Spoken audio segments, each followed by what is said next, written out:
जब से भाजपा के दिल्ली के अध्यक्ष आदेश गुप्ता जी बने हैं, तब से उनके पास एक ही लाइन है, केजरीवाल जी हमें इतना 1000 करोड़ रुपए दे दीजिए, केजरीवाल जी अब हमें इतना 1000 करोड़ रुपए दे दीजिए। और हम लोग ये आकलन लगा रहे थे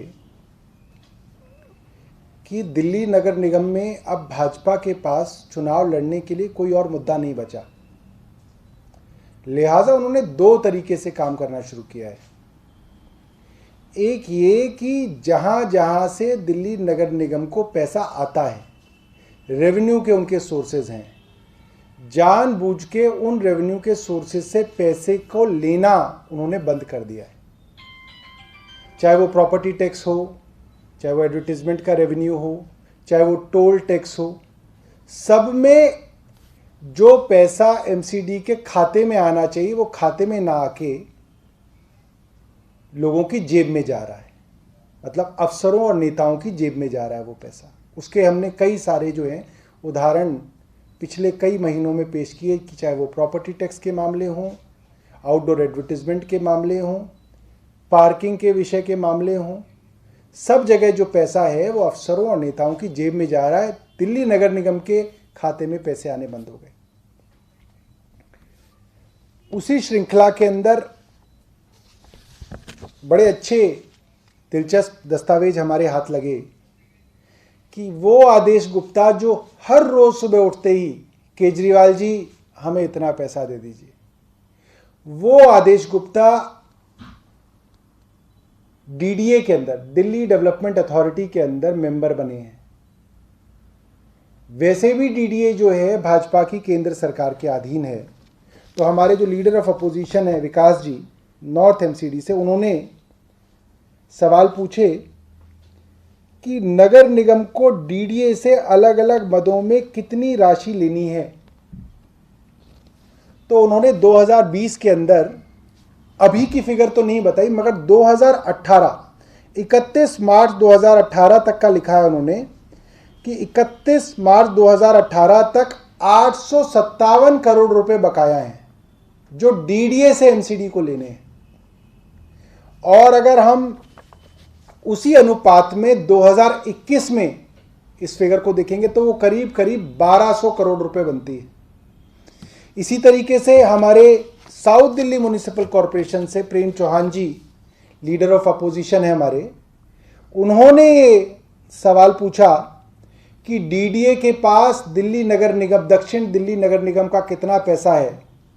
तो उन्होंने कहा जोन से तो हमें अभी जानकारी उपलब्ध नहीं हुई है, मगर हेडक्वार्टर को, दक्षिण दिल्ली नगर निगम के हेडक्वार्टर को डीडीए से 535 करोड़ रुपए लेने हैं, ये जानकारी यहां पे आई। और अगर जोन्स का मिला लें तो दक्षिण दिल्ली नगर निगम और उत्तरी नगर निगम का ही मिला लें तो करीब 2000 करोड़ रुपया लगभग डीडीए को एमसीडी को देना है। पूर्वी दिल्ली नगर निगम से अभी जानकारी नहीं आई है, वो जानकारी नहीं दे रहे हैं। तो हमारी आदेश गुप्ता जी से ये उनको नसीहत रहेगी, उनको सुझाव रहेगा कि आप रोज कटोरा लेके पैसे मांगने निकलते हैं, आप खुद डीडीए के मेंबर हैं, आप बताइए आपने डीडीए में अब तक इस पैसे को वापस लाने की कितनी कोशिश की।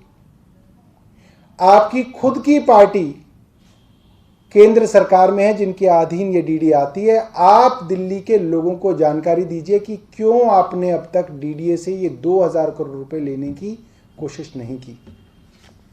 तो आज का प्रेस वार्ता में इतना ही है। अगर आपके पास कोई सवाल है तो आप पूछ सकते हैं। कल कांग्रेस की तरफ से पीआईएल का डीडी और इसको एमसीडी को लेकर उसके बारे में आप क्या कहना चाहते हैं? उन्होंने दोनों पे आरोप लगाया, आप पे भी और बीजेपी के दोनों हिसाब किताब क्यों नहीं दे रहे? देखिए, अब तो यही बचा है, अब कांग्रेस के पास अब कुछ नहीं बचा। ग्राउंड के ऊपर उनके पास कोई वर्कर नहीं है, सिर्फ अध्यक्ष हैं जो अकेले घूमते हैं।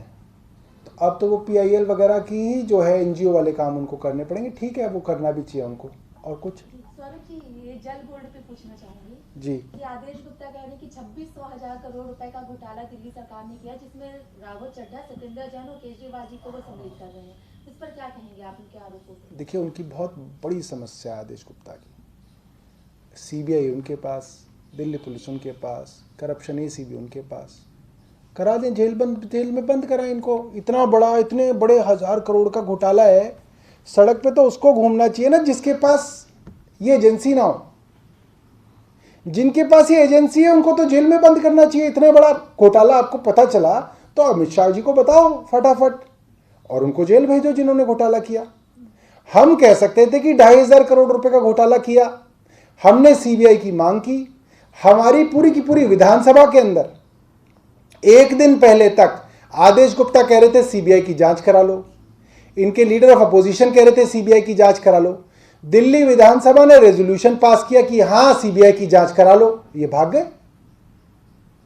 डर तो इन्हें। और जगह जगह ये पोस्टर भी लगा रहे हैं और साथ ही रामवीर सिंह विधूरी जो इनके नेता प्रतिपक्ष है, वो कह रहे हैं विधानसभा सत्र बुलाना चाहिए जिससे हम पूरे इनके घोटाले का विधानसभा में सबके सामने दिखा सके कि ये घोटाला इन्होंने किया है। देखिए, पोस्टरबाजी तो वो करने में सबसे आगे हैं। पता नहीं कहाँ से इतना पैसा आता है। एक होर्डिंग का किराया 1 लाख रुपए है।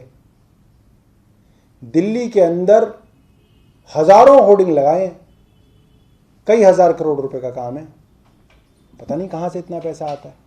तो क्या विधानसभा सत्र बुलाया जाएगा सौरभ जी की, इस पे अभी बात हो रही है? सौरभ जी, मेरा एक सवाल ले लीजिए। दिल्ली में सफाई व्यवस्था एकदम से चरमरा गई है, हर जगह पुलिस का ढेर लगा हुआ, इस पे क्या कहना चाहते हैं? देखिए, ये भाजपा की नगर निगम चुनाव को जीतने की रणनीति है। जहाँ जहाँ से पैसा आना है वो पैसा लेना बंद कर दिया। केंद्र सरकार से जो पैसा आना है वो पैसा लेना बंद कर दिया। जितना पैसा नगर निगम के पास था वो पार्षदों को पार्षद फंड के रूप में 1-1 करोड़ रुपया बांट दिया। एम्प्लॉयज़ को, कर्मचारियों को 5-5 महीने से तनख्वाह नहीं दी। तो जाहिर सी बात है, दिल्ली के अंदर कूड़ा फैलेगा, नगर निगम काम नहीं करेगा, दिल्ली सरकार की, दिल्ली की पूरे देश में, दुनिया में बदनामी होगी। उनको लग रहा है इस बहाने जो है लोग उनको वोट दे देंगे।